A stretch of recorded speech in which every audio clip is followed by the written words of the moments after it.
निरोधस्तु लोक वेद व्यापार न्यासः। बहुत सुलझ के सुनना है। अगर आप सुलझ के सुनेंगे तो बहुत से प्रश्नों का समाधान हो जाएगा जीवन भर के लिए। जब इस प्रेम लक्षणा भक्ति में उपासक का प्रवेश होता है तो लोक और वेद दोनों को नमस्कार करके आगे बढ़ता है। एक होता है वेद और लोक रीति को ना मानना, और एक होता है वेदातीत लोकातीत स्थिति में विचरण करना। ये जो प्रेम लक्षणा भक्ति की स्थिति है ये लोकातीत है, ये वेदातीत है। इसमें यह नहीं कहा जा सकता कि ये वृंदावन उपासना करने वाले ये वेद को नहीं मानते। नहीं मानना घोर नास्तिकता है। लेकिन वेदातीत स्थिति को प्राप्त करने के लिए गीता जी में ही श्री भगवान कह रहे हैं, त्रैगुण्य विषया वेदा निस्त्रैगुण्य भवार्जुन। हे अर्जुन, वेद तीनों गुणों के विस्तार का ही वर्णन करते हैं और परमानंद चिदानंद रस में डूबने के लिए निस्त्रैगुण्य स्थिति चाहिए, अर्थात वेदातीत स्थिति चाहिए। यहां से देवर्षि नारद जी कह रहे हैं, निरोधस्तु लोक वेद व्यापार न्यासः। इस प्रेम लक्षणा भक्ति में लौकिक और वैदिक दोनों को त्याग करके अपने आराध्य देव के रिझाने में उपासक हर समय मगन रहता है। प्रेमी भक्त मतवाला रहता है प्रभु का निरंतर नाम रूप, लीला गायन, लीला श्रवण, लीला चिंतन। वेद क्या कहता है इस पर वो कब दृष्टि दे, क्योंकि हर समय अपने प्रीतम के चिंतन में मतवाला है। प्रीतम के नाम कीर्तन में, लीला गायन में, लीला श्रवण में। प्रभु को छोड़कर अन्य किसी बात को ना वो जानता है ना वो मानता है। श्री श्यामा श्याम के नाम रूप लीला धाम में ही रमण करता है, अपने आराध्य देव के चिंतन श्रवण कथन में रमण करता है।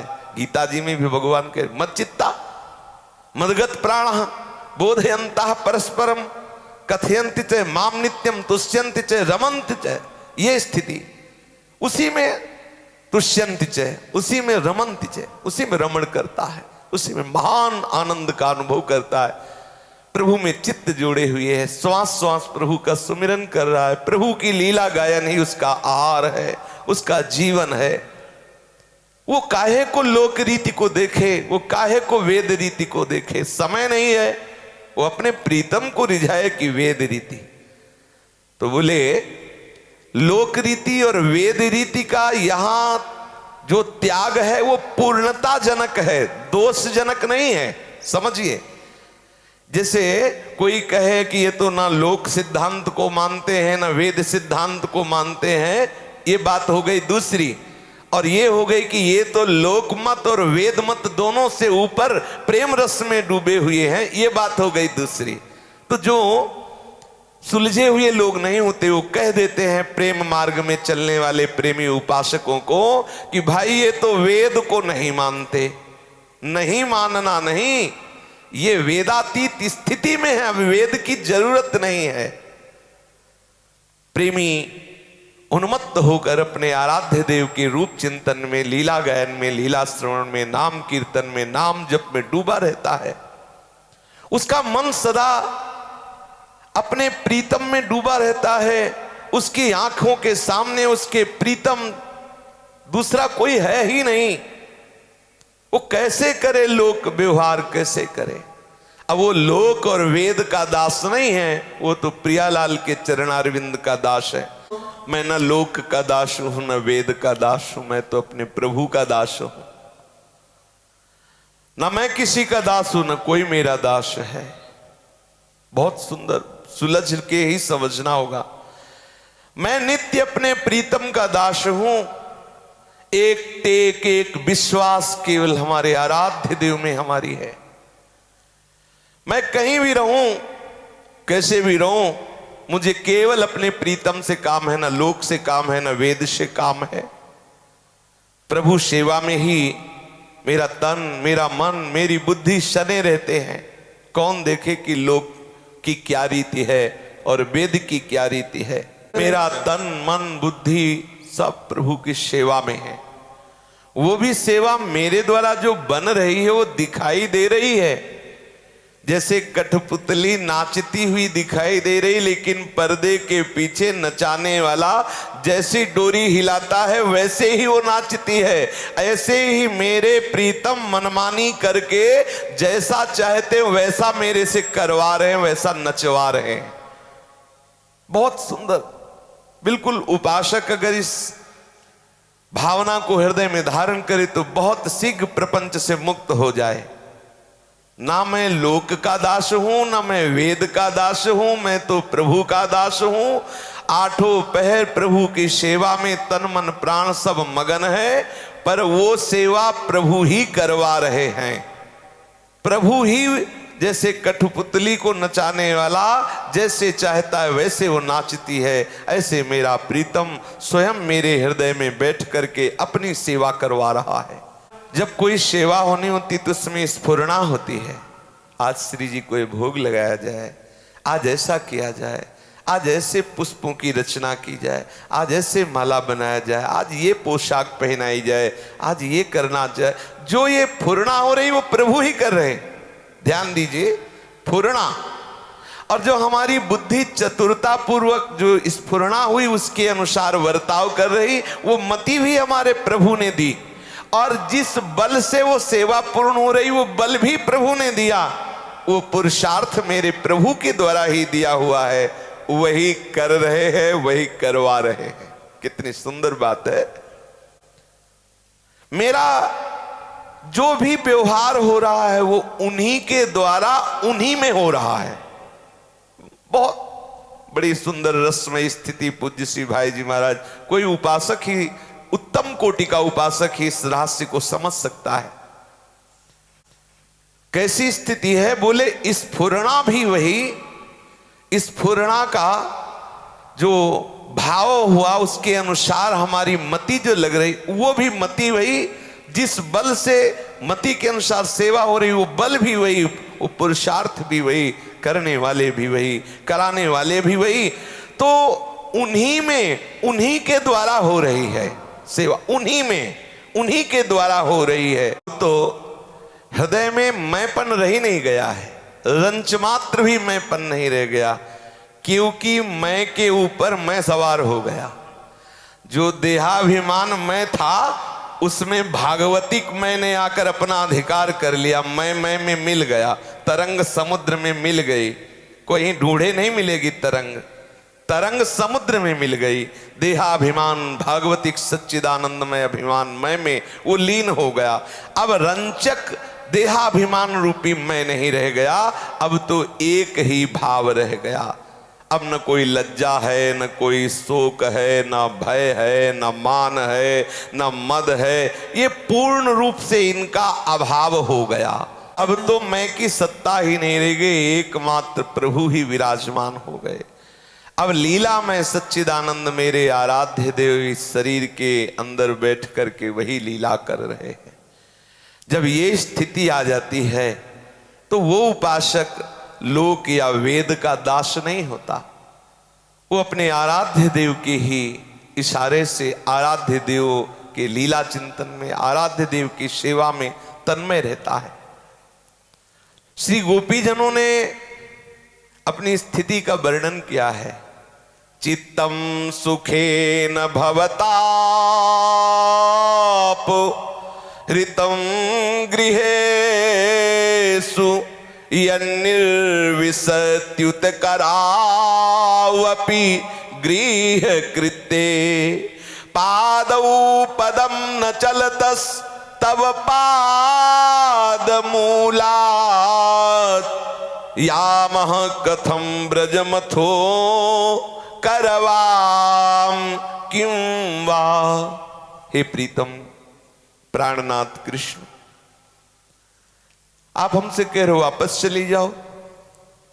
हमारा चित्त जो ग्रह के कार्यों में लगा हुआ था, पहले तो उसको आपने चुरा लिया, पहले तो हमारे चित्त को चुरा लिया, और अब आप हमसे कहते हो कि घर जाओ। जब हमारा चित्त आपने चुरा लिया, हे चित्त चोर, हे मन चोर, अब मन तो आपके पास है, तो हाथों से सेवा कैसे बनेगी, कैसे कार्य होगा। अब जो घर के काम धंधों में मेरा मन लगा था, चित्त लगा था, उसको तुमने चुरा लिया, तुम्हें कोई उसमें बल भी नहीं पड़ा चुराने में। अब चित्तहीन शरीर चेष्टा कैसे करे, हमारे पैर एक कदम भी आपसे दूर हटने के लिए नहीं चल रहे हैं।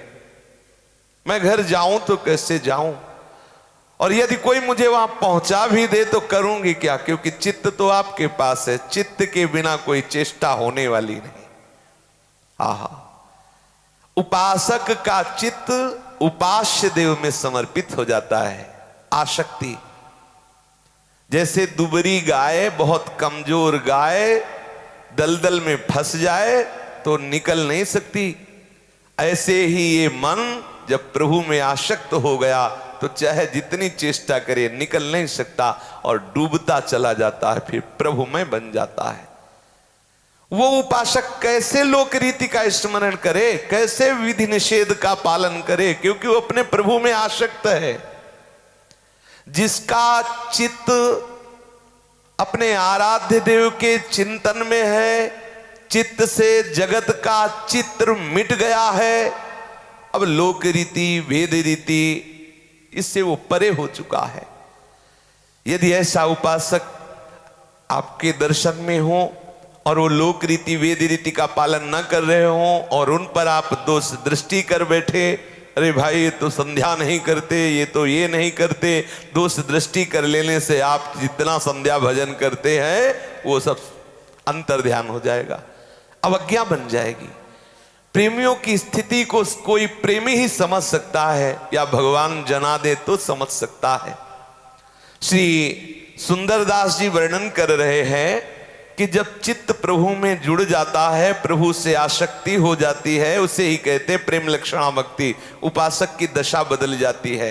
बोले न लाजती न लोकन की, न वेद को कहो करे, न शंख भूत प्रेत की, न देव जच्छते डरे। न लाजती न लोकन की, न वेद को कहो करे, न शंख भूत प्रेत की, न देव जच्छते डरे। सुने न कान और की, दृश्य न और इच्छना, कहे न बात और की, सुभक्ति प्रेम लक्षणा। सुने न कान और की, दृश्य न और इच्छना, कहे न बात और की, सुभक्ति प्रेम लक्षणा। तीन लोकों की लोक रीति का त्याग कर देता है उपासक। क्या लोग कहेंगे ये बात नहीं। अगर ये बात आ रही है कि लोग क्या कहेंगे तो अभी भक्ति नहीं आई, अभी तो लोक मर्यादा में तुम बंधे हुए हो, तो अभी हृदय में भक्ति नहीं आई।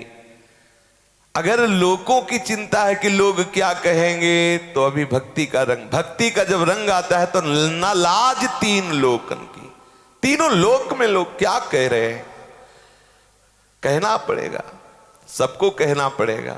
क्योंकि ये रस ऐसा है कि जब हमारी दृष्टि में वो आएगा तो जो इस रस के लोभी हैं वो तो वाह वाह कह पड़ेंगे, और जो ये रस ऐसा है जिनके हृदय में इस रस के प्रति लालसा नहीं प्रकट हुई, तो रस ऐसा है, इतनी ऊंचाई का है कि वो राग तो कर नहीं सकता तो द्वेष कर बैठता है। इसीलिए बिना किसी कारण के बहुत से लोग प्रेमी भक्तों की निंदा करते हैं, उनकी अवहेलना करते हैं, उनका अपमान करते हैं, कोई मतलब नहीं किसी से। फिर भी राजदंड दिलाया गया प्रेमियों को, फिर भी बंधन करवाया गया, उनकी ऐसी ऐसी कठोर दंड वृत्तियां उनके ऊपर श्री कबीरदास जी को उनकी मां से मिलकर के वाराणसी के विद्वान ब्राह्मणों ने सजा दिलवाई, आग में जलवाया, हाथी से कुचला। कितने ऐसे महापुरुष जो प्रेम में मगन हुए, उन्हें इस लोक ने दंड देना, ये द्वेष करना कहीं न कहीं उनके हृदय में इस रस की महिमा प्रकाशित करता है। ये रस है, पर वो उस रस को स्वीकार नहीं कर सकते मलिनता के कारण, तो द्वेष कर बैठते हैं, वो द्वेष कर बैठते हैं। प्रेमी उपासक इसकी कोई परवाह नहीं करता, ना वेद की परवाह करता है। वेद कहता है ऐसा करना चाहिए, ऐसा नहीं करना चाहिए, लेकिन प्रेमी उपासक, अब जैसे वेद कहता है कि संध्या के समय भोजन निषेध है, लेकिन उपासक संध्या भोग लगाता है, उसी समय संध्या भोग प्रसाद पाता है, उसी समय संध्या के समय ही बोले ये तो वेद के विरुद्ध हो गया। अब आप देखिए, प्रेम रस में डूबे हुए श्री स्वामी हरदास जी महाराज के जो चरण सेवक जन है, जिस समय ठीक चंद्र ग्रहण या सूर्य ग्रहण पड़ रहा होगा, उसी समय कुंज विहारी श्री हरदास का नारा लगते हुए पंगत लग रही होगी टटिया स्थान में। आप देख लो, वेद प्रणाम करके टटिया स्थान के बाहर हाथ जोड़े खड़े रहता है कि कभी ऐसा रसिक कृपा करे जिससे हम भी पावन हो जाए। ये प्रेम रस की महिमा है। ये लोक व्यवहार में जरूर दिखाई देता है, लेकिन जो प्रेम की स्थिति को प्राप्त महापुरुष हैं वो वेदातीत है।